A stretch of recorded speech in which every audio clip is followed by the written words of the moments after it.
Hello everyone. तो आज हम डिस्कस करने वाले हैं अपनी next property that is oxidation state. Last video में हमने डिस्कस की थी तीन property, physical property, variation in atomic and ionic radii या साइजेस, एंड थर्ड हमने डिस्कस किया था आयनाइजेशन एंथैल्पी। तो आज हम डिस्कस करने वाले हैं अपना next that is oxidation state. तो let's start. So oxygen state कुछ पॉइंट्स मैंने यहाँ लिखे हैं। मैंने टोटल जो समरी वहां आपकी एनसीईआरटी बुक में थी वहां से मैंने 10 पॉइंट्स निकाले हैं। तो वो 10 पॉइंट्स मैंने यहाँ लिखे हैं। नोटबुक लेके बैठे वन बाय वन सारे पॉइंट्स आपको अपने नोट करने हैं अपने नोटबुक के अंदर। तो पॉइंट को समझे कि पॉइंट जब सबसे पहले क्या है, डिस्कस क्या करने वाले हैं, ऑक्सीडेशन स्टेट मतलब tendency to form ion after losing electrons और आफ्टर गेनिंग इलेक्ट्रॉन्स। मेटल की बात कर रहे हैं तो इलेक्ट्रॉन लूज करेंगे तो वो क्या चार्ज बनाएंगे, प्लस चार्ज बनाएंगे। बट कौन सा बनाएंगे? अगर मैं बात करूं जनरल ऑक्सीजन स्टेट की, तो in general the oxygen state of 3D series. हाँ, एक बात और बता दूं, आपके सिलेबस में केवल 3D सीरीज को डिटेल में डिस्कस किया गया है, 4D 5D और 6D को नहीं किया गया है।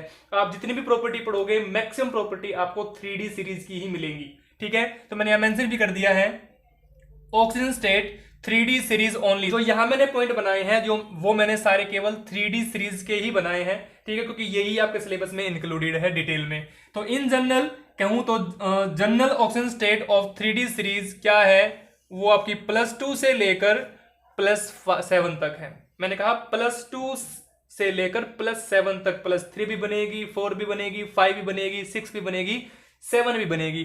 तो +2 से लेकर +7 तक सारी बनती है। हालांकि +1 भी बनती है, वो मैंने लिखी है नेक्स्ट पॉइंट में। द मिनिमम ऑक्सीजन स्टेट क्या बनती है, +1।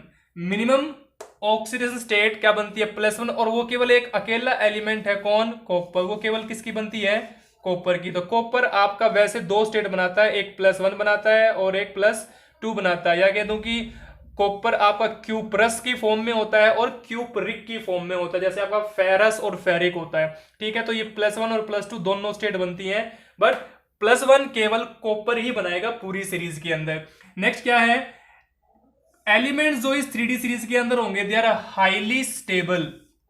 जो 3D सीरीज के एलिमेंट होंगे वो क्या होंगे, हाईली स्टेबल। बट किस ऑक्सीडेशन स्टेट के अंदर, किसमें, +2 के अंदर। तो +2 स्टेट में मैक्सिमम एलिमेंट यह क्योंकि सारे एलिमेंट +2 स्टेट में ही ज्यादा स्टेबल होंगे। और आपकी एनसीईआरटी बुक में एक टेबल भी दे रखी होगी, वो टेबल आपकी स्क्रीन पे आ गई होगी, जिसमें जो डार्क बोल्ड कर रखे हैं या कहूंगी जो बोल्ड ऑक्सीडेशन स्टेट लिखी गई हैं, ये मोस्ट स्टेबल स्टेट्स हैं हर एलिमेंट की। ठीक है, तो जहां भी +2 +7 में जो भी बोल्ड में लिखा गया है, they are most stable state of that particular element. ठीक है, फोर्थ पॉइंट क्या कहता है, अब मिनिमम स्टेट क्या बनती है, +1। तो फिर मैक्सिमम क्या बनेगी, मैंने बताया मैक्सिमम कहां तक जा सकता है, +7 तक जा सकता है। क्यों जा सकता है +7 तक भी, क्योंकि +7 तक कब जाया जा सकता है, जब D और S के इलेक्ट्रॉन को जोड़ दिया जाएगा। अगर मैं आपसे पूछूं कि +7 कौन शो करेगा, तो +7 आपका Mn शो करेगा। Mn मतलब मैंगनीज शो करेगा। क्यों शो करेगा, क्योंकि मैंगनीज के आउटर मोस्ट सेल में D में कितने हो जाते हैं, 5, S में कितने हो जाते हैं, 2। जब आप इन दोनों को जोड़ोगे तो ये टोटल कितना बनेगा, 7। तो ये 7 के 7 इलेक्ट्रॉन Mn लूज कर सकता है। That's why Mn can show +7 oxidation state. तो मींस अगर कोई आपसे पूछे कि 3D सीरीज में कितने इलेक्ट्रॉन आप निकाल सकते हो, तो maximum we can remove how many electron, 7 electron. और वो 7 इलेक्ट्रॉन कहां से निकलेंगे, आउटर मोस्ट D और S ऑर्बिटल से निकलेंगे। बात समझ आ गई। वैसे सभी को पता होगा इसकी कॉन्फ़िगरेशन एटॉमिक नंबर कितना होता है Mn का, 25। कॉन्फ़िगरेशन कर लोगे, मैंने बता रखी ट्रिक, मैंने आपको बताई थी कॉन्फ़िगरेशन करने की। क्या बनेगा, यहां आप लेके चलोगे अपना आर्गन कितना होता है, 18। तो फिर यहाँ 3D में कितने आएंगे और 4S में कितने आएंगे वो आप निकाल लोगे। ट्रिक आपको मैंने बता रखी। तो 18 यहां हो गए, तो यहां कितने आ जाएंगे, 2। और फिर यहां कितने आ जाएंगे, 5। तो 3D में 5 होते हैं और 4S में 2। तो आउटर मोस्ट 7 इलेक्ट्रॉन ये लूज कर सकता है, that's why it will form +7। तो +7 ये इसलिए बना सकता है। तो फिर नेक्स्ट पॉइंट क्या बताया मैंने, मिनिमम बनती है +1। तो फिर मैक्सिमम ऑक्सीडेशन स्टेट क्या बनती है, तो जो मैक्सिमम ऑक्सीजन स्टेट बनती है वो क्रोमियम बनाता है +6 और मैंगनीज बनाता है +7। ठीक है, मैंने कहा था ना कि +2 से +7, तो +7 कौन बनाता है? मैंगनीज बनाता है +7, और क्रोमियम बनाता है +6 बनाता है। ठीक है, बट वो क्या नहीं है उस फॉर्म में? स्टेबल। अभी चीज शायद ध्यान रखनी है, मैं बताऊंगा क्यों नहीं है। कहता है कि मैक्सिमम ऑक्सीजन स्टेट +6 और +7 बनती है, जिसमें कि वो क्या नहीं होते? स्टेबल। क्योंकि इससे ऊपर वाला पॉइंट मैंने क्या लिखा था कि elements are highly stable in +2, वो केवल +2 में ही स्टेबल होंगे। अब बन गई +6 भी बन गई, +7 भी बन गई, तो क्या बन जाएंगे वो? अनस्टेबल। तो मतलब हायर स्टेट में वो क्या होते हैं? अनस्टेबल। बात समझ में आ गई? क्यों है अनस्टेबल? उसके लिए मैंने रीजन लिखा है यहां, क्योंकि क्रोमियम किस स्टेट में अनस्टेबल है? +6 में। Mn किस में अनस्टेबल है? +7 में। क्यों है? क्योंकि जब क्रोमियम +6 स्टेट में आता है और मैंगनीज +7 स्टेट में आता है, तो वो क्या हो जाते हैं? They become strongly reactive. अब +7 में, +6 में, और वो स्ट्रोंगली रिएक्टिव, तो वो किसी दूसरे के साथ रिएक्ट करके क्या अपनी स्टेट चेंज नहीं कर लेंगे? तो वो अपनी स्टेट चेंज कर लेंगे। और जब +7 ने रिएक्टिव ज्यादा है, दूसरे से रिएक्ट करके अपनी स्टेट चेंज कर ली, फिर वो स्टेबल कहां रहा?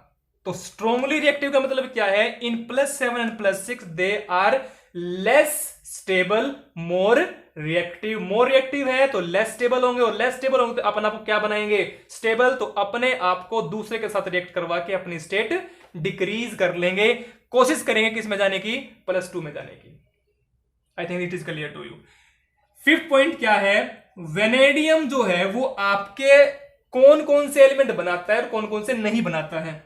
Vanadium will form VO4-, VF5, VCl5, VBr3, VI3। Note करेंगे, VF5 बनता है, VCl5 बनता है। क्या VBr5 बना? नहीं। क्या VI5 बना? नहीं। यही पॉइंट है कि वेनेडियम ये सारे कंपाउंड बनाता है, बट क्या नहीं बनाता? वो आपका VBr5 नहीं बनाता, वो आपका VI5 नहीं बनाता। तो VBr5 नहीं बन रहा और VI5 नहीं बन रहा। ऐसा क्यों? जबकि VF5 भी बन रहा है, VCl5 भी बन रहा है, तो फिर Br5 और I5 क्यों नहीं बनते? क्यों नहीं बनते? रीजन क्या लिखा मैंने? बिकॉज अगर वेनेडियम +5 स्टेट में है, चेक करो, यहां भी वेनेडियम की स्टेट में है, 5 जुड़े तो +5, यहां भी +5, यहां +3, यहां +3, यहां +5, यहां +5, यहां भी कितना होगा? +7 होगा। क्यों? क्योंकि 4 2 -8, -8 उधर है, तो यहां +7, यहां +7 है, यहां 5 है, यहां 5 है। तो +5 स्टेट में जब क्या होगा? वेनेडियम, जब वेनेडियम +5 स्टेट में है और रिएक्शन किससे करवा रहे हैं? Br नेगेटिव से, I नेगेटिव से, तो वो इनको किस किस को? Br नेगेटिव को, I नेगेटिव को जुड़ने की बजाय, अपने साथ जोड़ने की बजाय किस में कन्वर्ट कर देता है? वो Br2, और उसका क्या बना देता है? I2। ध्यान दे, मैंने क्या बोला कि वेनेडियम जो है VBr5 नहीं बना रहा, VI5 नहीं बना रहा। ऐसा क्यों है? ऐसा इसलिए है कि जब वेनेडियम +5 स्टेट में होता है तो वो Br नेगेटिव और I नेगेटिव को क्या कर देता है? ऑक्सीडाइज कर देता है। यहां लिखा भी है मैंने, V5 क्या कर देगा? ऑक्सीडाइज। कब? जब वो रिएक्ट करेगा किसके साथ? Br नेगेटिव के साथ, I नेगेटिव के साथ। तो वेनेडियम इन दोनों को क्या कर देगा? ऑक्सीडाइज। किस किस में? Br2 में और I2 में। आपके दिमाग में क्वेश्चन आ गया, ऑक्सीडाइज कैसे हो गए? चेक करो, यहां स्टेट क्या है? -1, यहां भी स्टेट क्या है? -1। यहां कितनी हो गई स्टेट? यहां पे स्टेट बन गई 0, यहां पे कितनी बन गई? 0। तो माइनस से किस में जा रहे हैं? 0 में। तो माइनस से 0 मतलब इंक्रीज इन ऑक्सीजन स्टेट, और वो क्या होता है? ऑक्सीडेशन। -1 से 0, तो यहां भी क्या हो गया? Increase in oxidation state. It means it is oxidising. तो यहां ऑक्सीडेशन हो रहा है Br नेगेटिव का और I नेगेटिव का। किया किसने? किया है इसने। तो फिर वेनेडियम मींस V5, ये क्या हो गया? क्या ये OA हो गया? मतलब ऑक्सीडाइजिंग एजेंट। पॉइंट समझ में आ गया होगा। अब एक चीज और भी लिखी है मैंने यहां। अब Br2 बना है, I2 बना है, Br नेगेटिव से, I नेगेटिव से। फ्लोरीन और क्लोरीन क्यों नहीं बने? ठीक है, उसने ऑक्सीडाइज कर दिया, ठीक है। अब अगर V5 स्टेट में ऑक्सीडाइजिंग एजेंट है तो वो क्लोरीन को भी ऑक्सीडाइज कर सकता था, वो फ्लोरीन को भी कर सकता था, उसने इन दोनों को नहीं किया, इन दोनों को कर दिया। ऐसा क्यों है? ऐसा है due to less EN, EN लिखा है मतलब इलेक्ट्रोनेगेटिविटी, एंड बिगर साइज किसका होता है? वो होता है आपके ब्रोमीन का और आयोडीन का। तो जो Br और I ऑक्सीडाइज हुए हैं वो Br और I के इलेक्ट्रोनेगेटिविटी और उनके साइज के कारण हुए हैं, ठीक है। तो वेनेडियम ने इसलिए उनको ऑक्सीडाइज किया। नेक्स्ट पॉइंट क्या है? एलिमेंट्स विद लोअर, ये पॉइंट थोड़ा ध्यान रखना, ये पॉइंट इंपॉर्टेंट पॉइंट है, ठीक है। एलिमेंट्स, किसके एलिमेंट्स? 3D सीरीज के एलिमेंट्स विद लोअर OS, अगर उसकी ऑक्सीडेशन स्टेट लो है तो उस टाइम वो क्या होता है? ध्यान से देखेंगे ये पॉइंट, 3 पॉइंट लिखे हैं मैंने यहां मर्ज करके। क्या लिखा मैंने? पहला पॉइंट कि अगर ऑक्सीडेशन स्टेट लोअर है तो वो कैसा होगा? वो आयनिक होगा और बेसिक होगा। बात समझ में आ गई? जैसे अगर +1 स्टेट है, +2 स्टेट है, तो एट दैट टाइम वो आयन क्या होगा? आपका आयनिक होगा और बेसिक होगा। बट अगर इन बिटवीन, मतलब लो से थोड़ी सी ज्यादा हो जाए बट हाई से कम हो जाए, इन बिटवीन का मतलब क्या होता है? लो से ज्यादा, हाई से कम। अगर इन बिटवीन ऑक्सीडेशन स्टेट है तो उस टाइम वो कैसा होगा? उस टाइम वो हो जाएगा एम्फोटेरिक। कैसा हो जाएगा? एम्फोटेरिक। पर अगर हाई हो जाए तो हाइयर ऑक्सीडेशन स्टेट क्या बना देगा? वो कर देगा कोवलेंट एंड एसिडिक। क्या बना देगा? Covalent and acidic. क्या हो जाएंगे वो नेचर में? कोवलेंट और एसिड। दोबारा सुने, अगर एलिमेंट्स की ऑक्सीडेशन स्टेट लो है तो वो कैसे होंगे? आयनिक होंगे और बेसिक होंगे। अगर उनकी ऑक्सीडेशन स्टेट थोड़ी सी ज्यादा है लो से तो क्या हो जाएंगे? एम्फोटेरिक। बट अगर उनकी ऑक्सीडेशन स्टेट हाई है तो वो क्या हो जाएंगे? कोवलेंट और एसिडिक इन नेचर, ठीक है। नेक्स्ट पॉइंट मैंने क्या बनाया है? लोअर ऑक्सीडेशन स्टेट, जो ये लोअर स्टेट की हमने बात की थी, जो क्या बन गए थे नेचर में? आयनिक और बेसिक बन गए थे। लोअर ऑक्सीडेशन स्टेट को अगर मैं क्या करना चाहूं? स्टेबलाइज, मुझे स्टेबल बनाना है लोअर स्टेट को, ठीक है। Lower oxidation state are stabilised by ligands. ये लिगेंड्स के बारे में आप पढ़ोगे 9th चैप्टर के अंदर। लिगेंड्स क्या होते हैं? The ligands are those compound which are having negative charge, positive charge and neutral, and which can balance the charge of any central atom या सेंट्रल मेटल एटम, ठीक है। ये पढ़ोगे आप कोऑर्डिनेशन कंपाउंड में, डिटेल में डिस्कस करेंगे। Ligands आपके बहुत तरीके के होते हैं, ठीक है। तो stabilise by ligands like carbon monoxide, ये कोबाल्ट नहीं है, ये क्या है? Carbon monoxide. अगर लोअर ऑक्सीजन स्टेट को आपको स्टेबल करना है तो उस पर क्या जोड़ दीजिए? लिगेंड्स जोड़ दीजिए। और लिगेंड्स भी कैसे? ये नेगेटिव है, पॉजिटिव है, न्यूट्रल है? ये न्यूट्रल है, ठीक है। इस टाइम में न्यूट्रल है, बट जब इसका स्ट्रक्चर बनाओगे तो इस स्ट्रक्चर में इस पे नेगेटिव पॉजिटिव दोनों, क्योंकि आपको पता है कोऑर्डिनेट बॉन्ड बनता है, ठीक है। और उस कोऑर्डिनेट बॉन्ड के कारण ये आपकी क्या करेगा? बैक बॉन्डिंग करेगा। बैक बॉन्डिंग को इसको हम यहां लिख सकते हैं सिनर्जिक बॉन्डिंग। क्या लिख सकते हैं हम?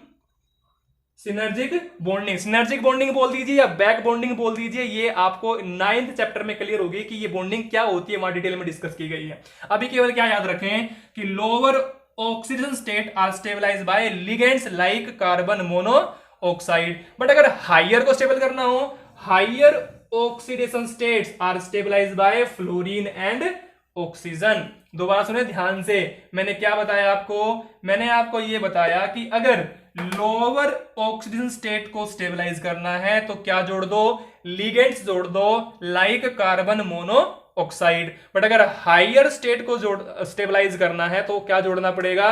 फ्लोरीन जोड़ना पड़ेगा या फिर ऑक्सीजन जोड़ना पड़ेगा। वैसे बता दूं आपको, जो +6 और +7 स्टेट मिलती है वो O के साथ मिलती है +7, क्योंकि Mn बनाता है और Mn +7 किसके साथ बनाता है? ऑक्सीजन के साथ। हालांकि +5 +6 आपको किसके साथ मिल जाती है?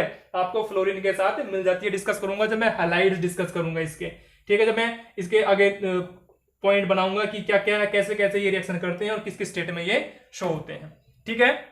नेक्स्ट क्या है?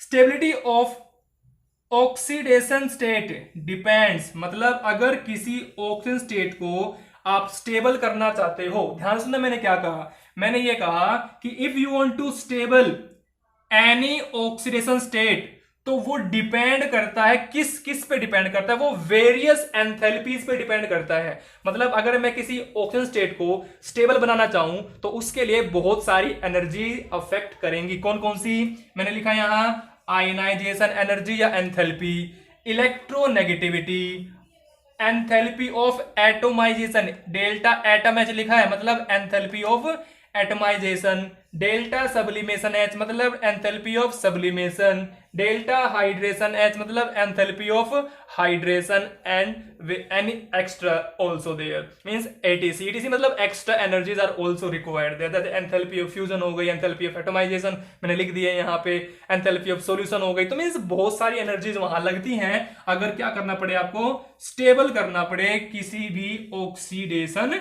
स्टेट को। दोबारा सुने, stability of oxidation state depend on various energies, in energies पे डिपेंड करती है किसी भी ऑक्सीजन स्टेट की स्टेबिलिटी। ठीक है, नेक्स्ट क्या लिखा पॉइंट मैंने, पी ब्लॉक एलिमेंट, ध्यान सुनना अभी, पी ब्लॉक एलिमेंट में आपने पी ब्लॉक चैप्टर के अंदर आपने एक चीज पढ़ी थी, इनर्ट पेयर इफेक्ट, तो वो यहां क्या रोल करता है देखिए ध्यान से, P block element prefer lower oxidation state. आपको पता होगा ऊपर से नीचे आते थे तो नीचे वालों को क्या स्टेट बनानी चाहिए, हाइयर, बट वो हाइयर बनाने के बजाय क्या स्टेट बनाते थे, लोअर। ऐसा क्यों था, due to inert pair effect था। ठीक है, बट डी ब्लॉक में बिल्कुल उल्टा हो जाता है, पी ब्लॉक में नीचे वाले क्या प्रेफर करते हैं, lower state, but D block में नीचे वाले क्या प्रेफर करते हैं, हाइयर स्टेट। यही मैंने लिखा, P block prefer lower oxygen state due to IPE, IPE stands for inert pair effect, while D block में क्या होता है, इन D block it is reverse, D block में ये उल्टा होता है, डी ब्लॉक में हाइयर ऑक्सीजन स्टेट प्रेफर करते हैं lower elements instead of lower one. ठीक है, तो लोअर ऑक्सीडेशन स्टेट की बजाय नीचे वाले हाइयर ऑक्सीजन स्टेट प्रेफर करते हैं। ठीक है, last point, very interesting point and very important point, क्या कहता है कि थर्मल स्टेबिलिटी, ध्यान सुनेंगे, किसकी स्टेबिलिटी की बात कर रहा है, thermal stability can be predicted, thermal stability को हम प्रिडिक्ट कर सकते हैं क्या करके, सम ऑफ आयनाइजेशन एंथैल्पीज। मैं आयनाइजेशन एंथैल्पीज को जोड़ दूं तो जोड़ने से मुझे पता लग जाएगा कि ये स्टेबल है कि अनस्टेबल है। कैसे, इसके लिए यहां आ जाइए, मैंने एक एग्जांपल भी लिखा है यहां, पहले उसको डिस्कस कर लेता हूं।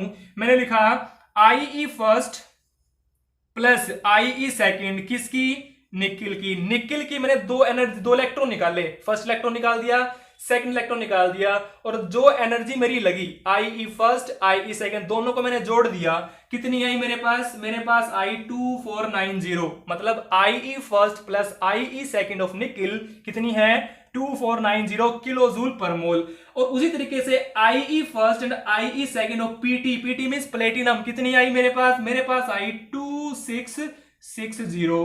2660 किलो जूल पर मोल। ये पॉइंट हमेशा याद रखना, जिसकी आयनाइजेशन एंथैल्पीज का सम, पॉइंट सुने ध्यान से, मैंने कहा जिसकी आयनाइजेशन एंथैल्पीज का सम कम होगा वो मोर स्टेबल होगा। आयन उतना ही ज्यादा स्टेबल होगा जितना उसका आयनाइजेशन एंथैल्पीज का सम कम होगा। यहां मैंने लिखा, मैंने दो जोड़ी हैं क्योंकि मैं बात किसकी करना चाह रहा था, यहां मैं बात करना चाह रहा था Ni2 पॉजिटिव। क्वेश्चन आ जाए, क्वेश्चन ये आ जाए, मैं क्वेश्चन लिख देता हूं, देखिए यहां क्वेश्चन ये है, Ni2 positive and Pt2 positive, out of these two which one is more stable.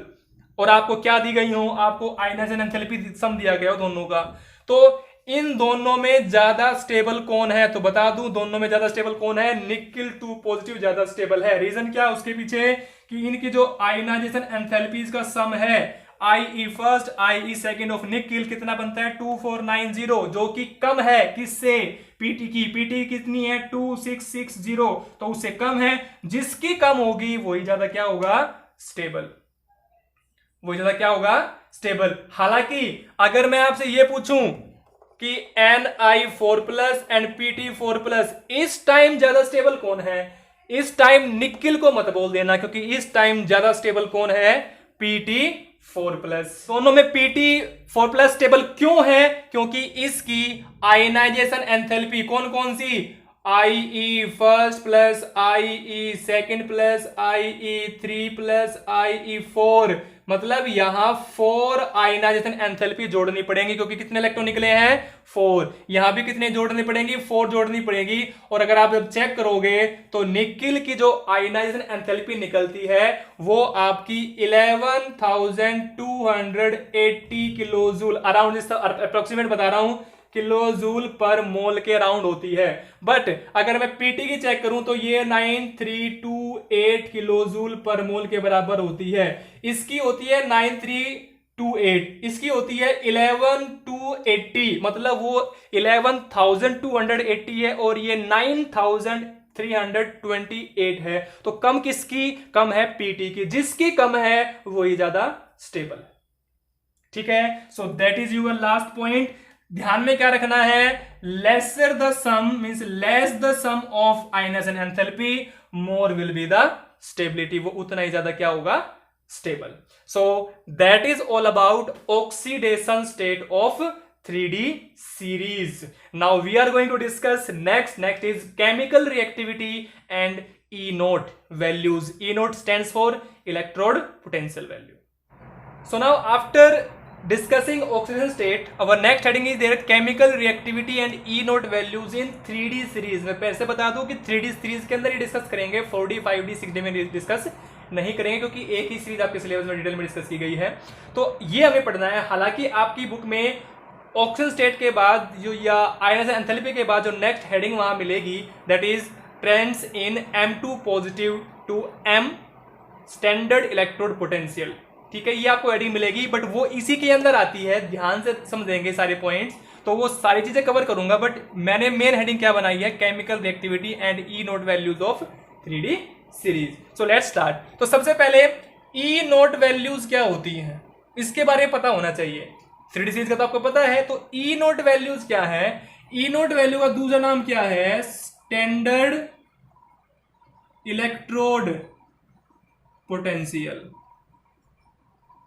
आपने थर्ड चैप्टर पढ़ा है इलेक्ट्रोकेमिस्ट्री। इलेक्ट्रोकेमिस्ट्री में आपकी इलेक्ट्रोकेमिकल सीरीज आती है, जहां पे लास्ट में very last column of that series that is standard electrode potential value, जो कि ई नोट वैल्यू वहां बोलते हैं, that is standard electrode potential. और कई बार इसको क्या बोल देते हैं हम, रिडक्शन पोटेंशियल वैल्यू।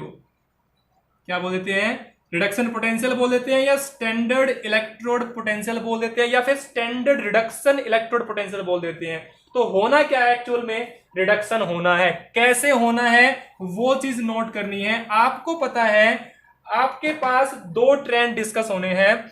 दो ट्रेंड कौन कौन से डिस्कस होने में बता दूं। एक ट्रेंड कौन सा है, that is trends in M2 positive to M, मतलब मेटल 2 पॉजिटिव आयन से क्या बनना चाहिए, मेटल। और एक दूसरा ट्रेंड्स है आपका trends in M3 positive to M2 positive. मतलब क्या है, यहां 3 पॉजिटिव से 2 पॉजिटिव बनना है और यहां 2 पॉजिटिव से M बनना है। मतलब क्यों बनना, क्योंकि मैंने बताया ना कि ई नोट वैल्यू है और मुझे करना क्या है, रिडक्शन, क्योंकि ई नोट वैल्यू एक्चुअल में रिडक्शन पोटेंशियल वैल्यू मान के चलते हैं कि वो आपकी रिडक्शन पोटेंशियल वैल्यू है। ठीक है, तो अगर आप M2 पॉजिटिव से क्या बनाओगे, M, यहां आप क्या बनाओगे, M3 पॉजिटिव से M2 पॉजिटिव। चेक करें, 2 पॉजिटिव से किस में गया, 0 में, 3 पॉजिटिव से किस में गया, +2 में। तो ये डिक्रीज हो गया स्टेट में या इंक्रीज हो गया, डिक्रीज। और जब ऑक्सीडेशन स्टेट डिक्रीज होती है तो वहां क्या होता है, रिडक्शन। यहां 2 पॉजिटिव से 0, तो यहां भी क्या हो जाएगा, रिडक्शन। तो M2 पॉजिटिव से क्या लेके चलना है, M, और M3 पॉजिटिव से क्या लेके चलना है, M2 पॉजिटिव। हालांकि मैंने ये नहीं कहा कि ये कन्वर्ट ऐसे नहीं हो सकता है, बट मैं जो लेके चल रहा हूं M3 पॉजिटिव से M2 पॉजिटिव लेके चल रहा हूं, या M2 पॉजिटिव से M, क्योंकि मैं रिडक्शन पोटेंशियल के बेस पे काम करूंगा। ठीक है, अब उससे पहले ये दो ट्रेंड आपको पढ़ने हैं। पहले मैं इस ट्रेंड को बताऊंगा, उसके बाद मैं इस ट्रेंड को बताऊंगा, बट उससे पहले मैंने आपको बताया ना कि आपको ये पता होना चाहिए कि ये क्या होता है। नाम तो पता लग गया कि स्टैंडर्ड रिडक्शन इलेक्ट्रोड पोटेंशियल होता है, स्टैंडर्ड इलेक्ट्रोड पोटेंशियल होता है, बट ये वैल्यू क्या होती है, डिपेंड किस पे करता है, किसके बेस पे काम करता है, वो चीजें आपको पता होनी चाहिए। तो सबसे पहले मैं इस वर्ड को बताऊंगा कि मैं इस कंसेप्ट को बताऊंगा कि ये ई नोट वैल्यू क्या होती है। तो ई नोट वैल्यू के बारे में आपको जो चीजें ध्यान रखनी है अपने सिलेबस के पॉइंट ऑफ व्यू से वो समझ लीजिए। इसको आप बोलते हो स्टैंडर्ड इलेक्ट्रोड पोटेंशियल।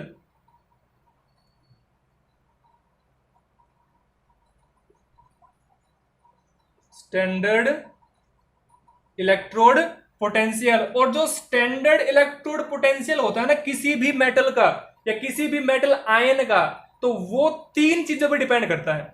तो स्टैंडर्ड इलेक्ट्रोड पोटेंशियल बोलूं या फिर क्या बोल दूं, ई नोट वैल्यू बोल दूं, दोनों ही बातें क्या है, सेम।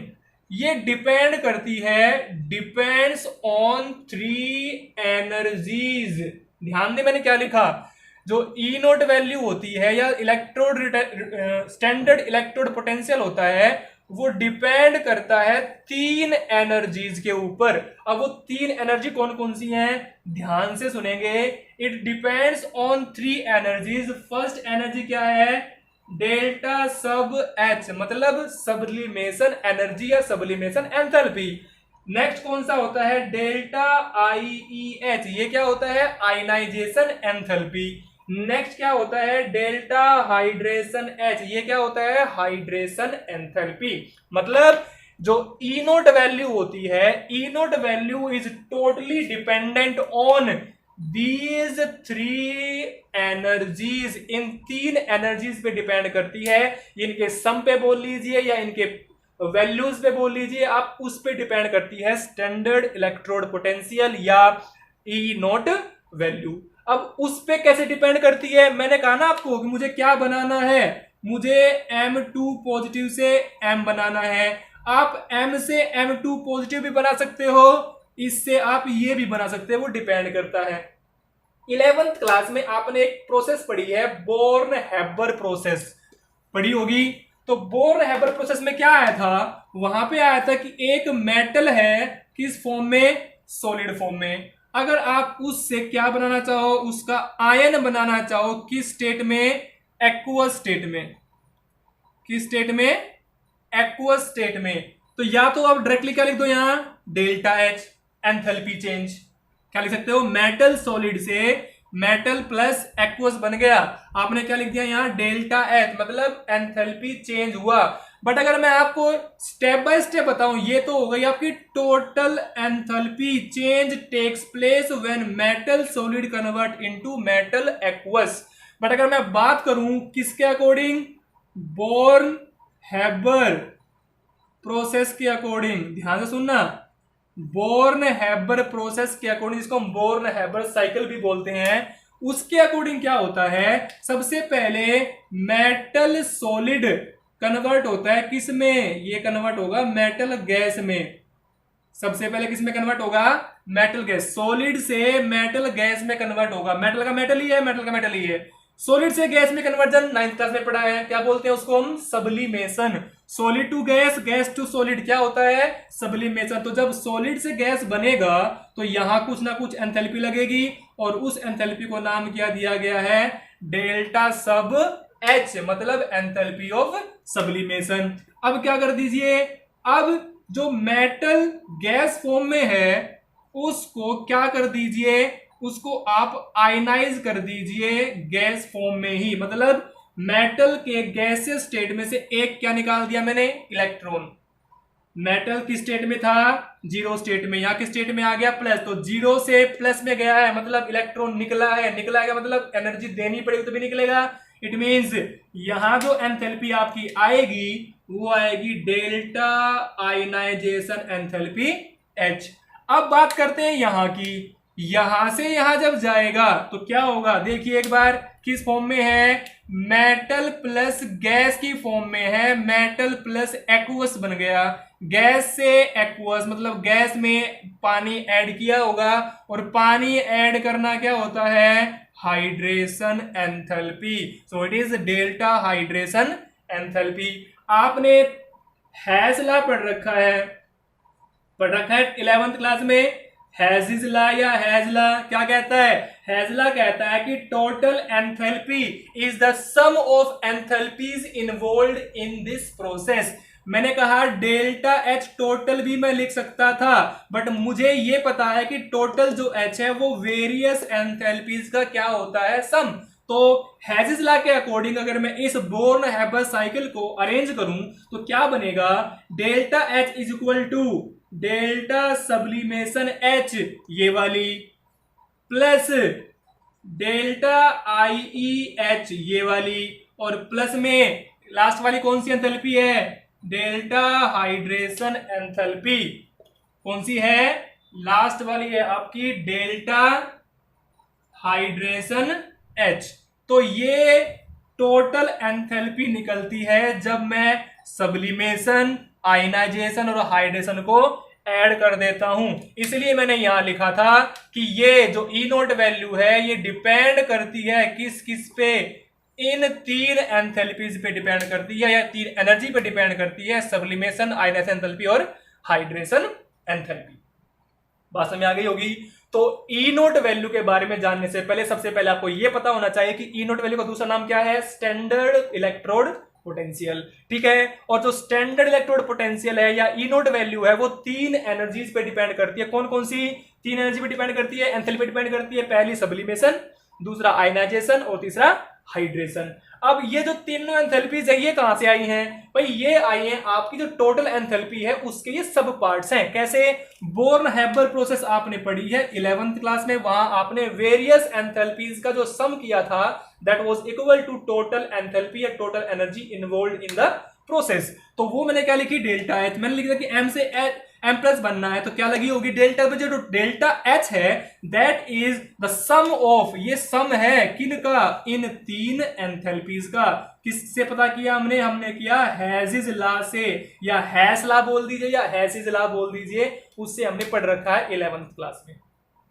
ठीक है, तो ई नोट वैल्यू के बारे में आपको ये ध्यान रखना है। हाँ, एक चीज और, ई नोट वैल्यू आपकी पॉजिटिव भी हो सकती है और ई नोट वैल्यू आपकी नेगेटिव भी हो सकती है इस सीरीज के अंदर। कौन सी सीरीज?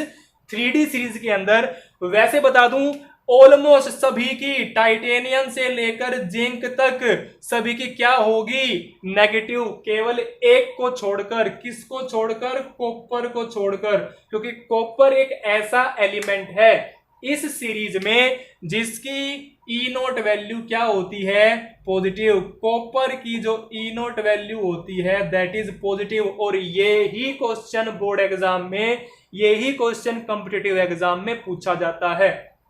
ठीक है, कि why copper is having positive electrode potential then rest या other than elements present in the series. दूसरे एलिमेंट से कॉपर की जो इलेक्ट्रोड पोटेंशियल वैल्यू है वो पॉजिटिव आती है, बाकी सबकी नेगेटिव आती है। ऐसा क्यों होता है उसी के बारे में मैं डिस्कस करना है। बट वो डिस्कस करने से पहले आपको जो मैंने जो बेसिक बताया ई नोट के बारे में, इसके बारे में आपको पता होना चाहिए। जो कॉपर की इलेक्ट्रोड पोटेंशियल वैल्यू है वो हम डिस्कस करेंगे अपने फर्स्ट ट्रेंड में। फर्स्ट ट्रेंड कौन सा था? M2 पॉजिटिव से M बनना है, और दूसरा ट्रेंड कौन सा है? M3 पॉजिटिव से M2 पॉजिटिव बनना है।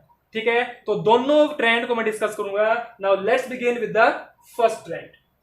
So now the trends, first trend is there M2 positive to M, मतलब 2 पॉजिटिव से मैं किस में जाना है? M में जाना है। तो मैंने यहाँ 4 पॉइंट बनाए हैं। इन चारों पॉइंट की हेल्प से आपको समझना है कि इस ट्रेंड में क्या होने वाला है। हालांकि टोटल फोकस किस पे रहेगा? ई नोट वैल्यू पे ही रहेगा कि किसकी पॉजिटिव ज्यादा हो जाती, किसकी पॉजिटिव जाती है, किसकी नेगेटिव हो जाती है, किसकी ज्यादा नेगेटिव जाती है। ये चीज आपको ध्यान रखनी है। जैसे मैंने फर्स्ट पॉइंट क्या बनाया है यहाँ, फॉर 3D सीरीज, अगर मैं 3D सीरीज की बात करूं, केवल स्कैंडियम फैमिली की बात करूं मैं, तो जो ई नोट वैल्यू है, ई नोट वैल्यू मतलब ई नोट M2 पॉजिटिव से M वैल्यू, या सिंपली आप ई नोट वैल्यू भी बोल सकते हो, value are found to be negative. मतलब 3D सीरीज की जो ई नोट वैल्यू होती है क्या होती है? नेगेटिव होती है। किसको छोड़ के? Accept copper. कॉपर एक अकेला मेटल इस सीरीज में ऐसा है जिसकी ई नोट वैल्यू कैसी होती है? पॉजिटिव होती है, और वो कितनी होती है? 0.34 volt. That is a positive E nought value of copper. और ये क्वेश्चन कई बार बना है बोर्ड एग्जाम में कि why copper is having the positive E nought value, other elements are having negative. ऐसा क्यों होता है, why is it so, what are the possibilities behind the positive value of copper. तो क्या पॉसिबिलिटी है इसके पीछे कि इसकी वैल्यू पॉजिटिव आती है। एक फिगर आपकी स्क्रीन पे आ गया होगा, इस फिगर में आप चेक करोगे तो टाइटेनियम से जब हम जिंक की तरफ जाते हैं, ध्यान से देख रहे हैं इस फिगर को, ये फिगर आगे भी आपको हेल्प करेगा। टाइटेनियम से जब हम जिंक की तरफ जाते हैं तो टाइटेनियम के पास जो नेगेटिव वैल्यू कितनी है 1.5 मींस -1.5 वैल्यू है, और ऊपर की तरफ जाओगे तो ऊपर 0 भी वैल्यू दे रखी है, जो कॉपर जो सबसे उस 0 को भी काट के ऊपर पहुंच गया है, दैट इज कॉपर देयर। सबसे ऊपर चेक करेंगे जिंक से जस्ट पहले कि वहां पे कॉपर जो है 0 को क्रॉस करके ऊपर गया, और कॉपर ही एक अकेला ऐसा मेटल है जो 0 को तोड़ के 0 का लेवल को तोड़ के ऊपर पहुंचा है, और उसकी वैल्यू वहां कितनी है 0.34 volt.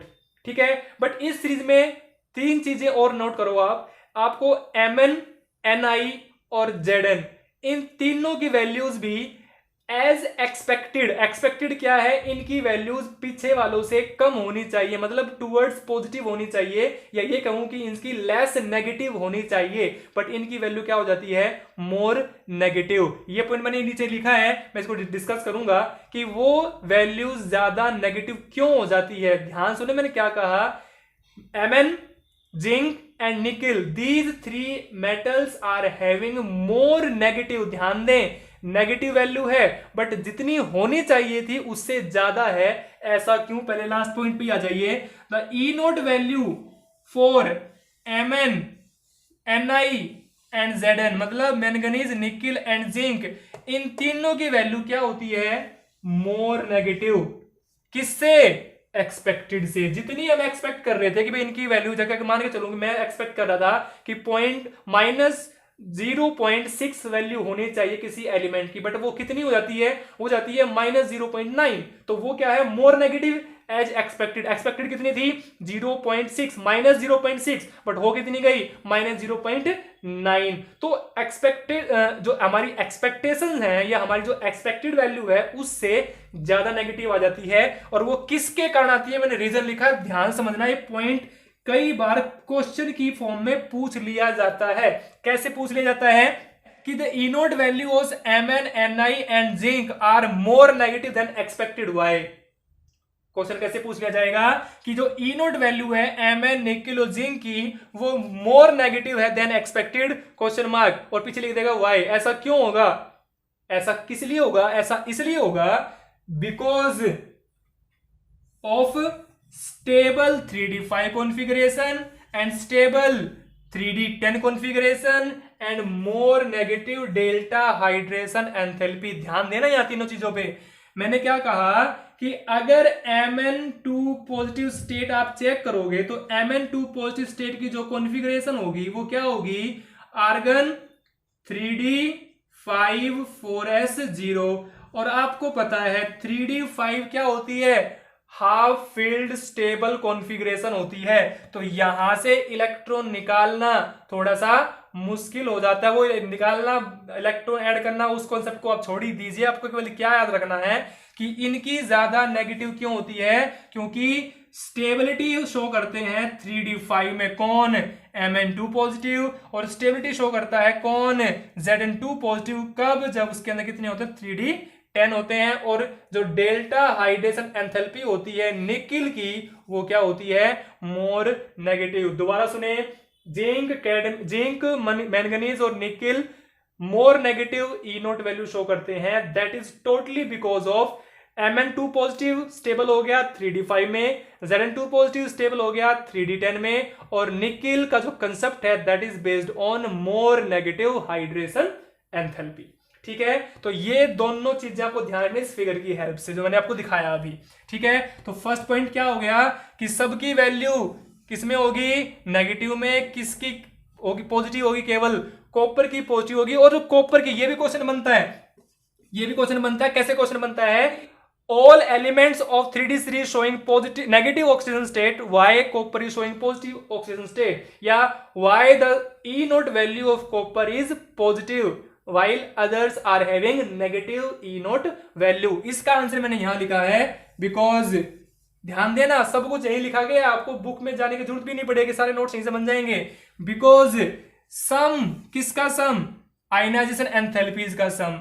Because the sum of ionisation enthalpy first, ionization enthalpy second and sublimation enthalpy, अगर मैं इन तीनों का सम करूं, किस किस का? IE फर्स्ट का, IE सेकंड का और डेल्टा सब्लिमेशन H का, अगर मैं सम करूं और उसको फिर कंपेयर करूं किससे? डेल्टा हाइड्रेशन एंथैल्पी से, तो आपको क्या मिलेगा? इसकी वैल्यू से कंपनसेट नहीं होती। ध्यान से सुनेंगे, क्या हो जाती है? ये वैल्यू हो जाती है लेस और ये वैल्यू हो जाती है मोर। ये मोर हो जाएगी, ये लेस हो जाएगी, और ये वैल्यू किस में होती है? पॉजिटिव में। ये वैल्यू होती है माइनस में, तो ये वैल्यू क्या बन जाएगी?